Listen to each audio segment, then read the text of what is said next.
Good to have my friend Jonathan Edwards and his group Face Journey here on the Southern Style Show. How you doing, buddy? I'm doing great, Rob. Thanks for having us. Hey, tell everybody a little bit about Face Journey because there are probably people out there that haven't heard about your group.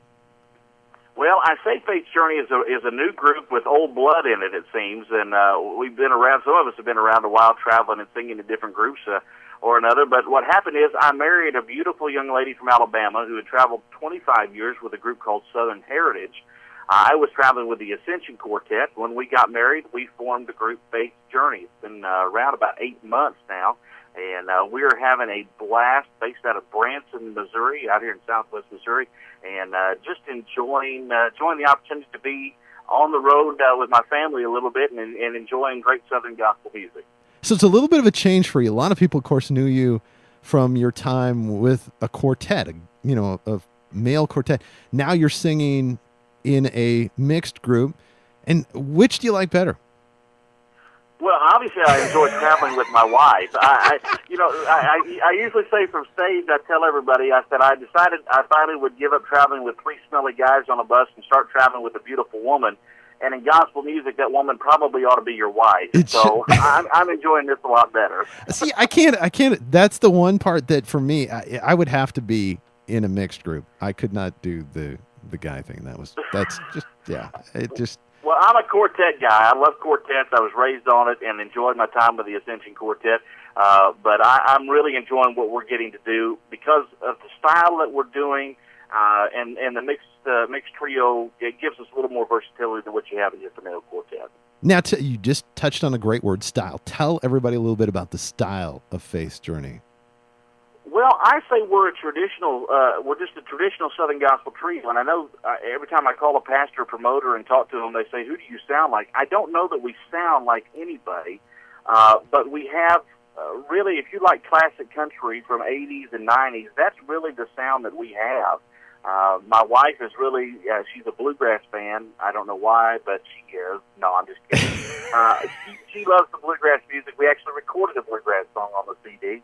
I'm a quartet guy. Josh Adams is a young 21 that has kind of a soulful feel. So we kind of combine it all in to make the sound of Face Journey. So we can pretty well do any style you want, but I would say we're just traditional.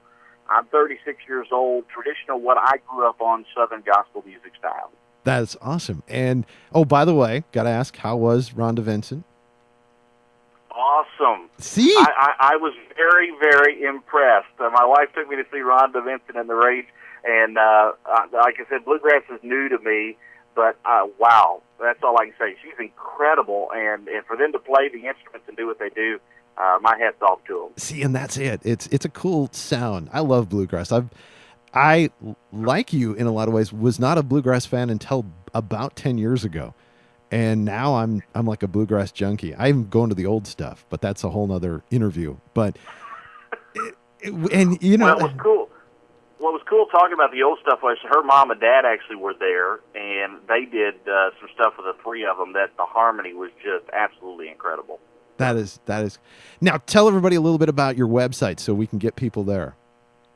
Our website is simply faithsjourneytrio.com. It's FAITHS. JourneyTrio.com. We have video clips, audio clips. Our schedule is on that, as well as a little more about each member of the group. And we'd love for folks to stop by, and we're also on Facebook. You got Facebook.com/FaithJourneyTrio. See, he's done this before. He's a radio guy. That's why we get along. He I don't even have to talk. I could just kind of throw a word or two out, and he could do the whole interview. But okay. That's right.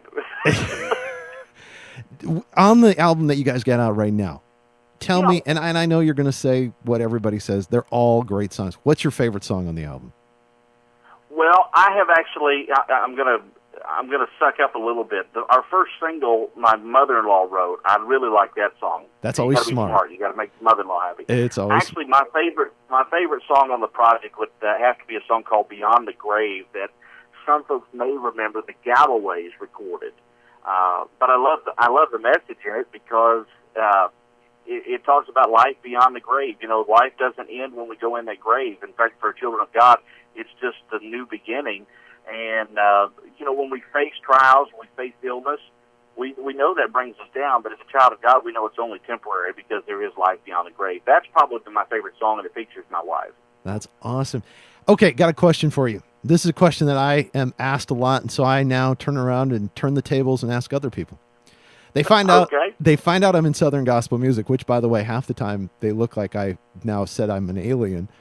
But then the next question, they're like, Southern gospel, and they tilt their head like a dog does, you know. Yes. And they're like, what? You know, and because we got to be visual because we're not on TV, so you got to tell the whole story. But that's right, yeah. But tell everybody the reason why you love this industry and why you love this music. What is the drive for you?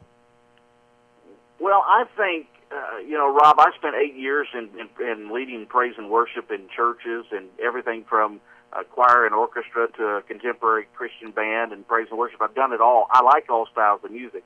What brings me back to Southern gospel music, to be honest with you, is the message in each and every song. Whether it be Beyond the Grave or whether it be He Didn't Throw the Clay Away, which is an all-time favorite of my song, there's a message in every song. And I think the older I get, the more I've focused on what is ahead of me and what Christ has done for me on the cross and what He's prepared for me in heaven. And I keep coming back to Southern gospel music because those are the songs that we sing about each and every night. And I know there's a lot of people say, well, that's not relevant and it's not current, and I understand what they're saying, but I'm going to tell you, the older you get, the more thankful I am that Christ died for me, and the more thankful that I have a home in heaven waiting for me because I'm a child of God. That's awesome. See, he's good at this stuff. That's why we're good friends. I'm going to have to start calling you Mr. Soundbite. Yeah, there you go. No, that's my title, so you can't have that one. But okay, I always try to end on a funny question. Sure. Here we go. Okay. 3 places when you're on the road that you like to eat. 3 places that they don't have to be national chains. So you could say, hey, listen, there's, mom and pop cafe in this town that I love or wherever, but just 3 places when you're on the road that you guys like to eat. Well, I will tell you, if anybody's ever seen me, they know I like to eat, so that may be hard narrowing it down to 3. I don't know about that.